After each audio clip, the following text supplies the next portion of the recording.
Avropa Parlamentinin deputatları korporativ planşetlərdəki süni intellekt funksiyalarından məhrum edilib. Bu qərar kiber təhlükəsizlik və şəxsi məlumatların qorunması üzrə parlament qruplarının tövsiyələri əsasında qəbul edilib.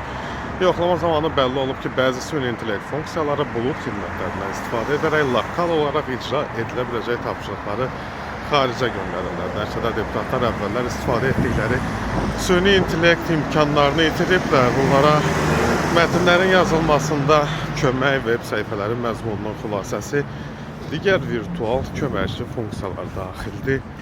Onsuz da süni intellekt yaradılan GMD-dirsə, məsələn də Xiaomi-lərdə falan da Çindir, ChatGPT-dirsə Amerikada, Britaniyada, Avropada və s. Bu izləmələr var da, yaxud da WhatsApp olsun, Meta'ya qoşulub, Facebook, Instagram, WhatsApp, X, yəni hər şey bir-birinə bağlıdır. Bütün məlumatlarımız kimlərdəsə var. O ki, qaldı məxfi işlərdə işləyənlərin belə proqramlardan, tədbirlərdən istifadəsi əlbəttə ki, həmin dövlətin təhlükəsizliyi, konfidensiallığı üçün təhlükə və təhdiddir.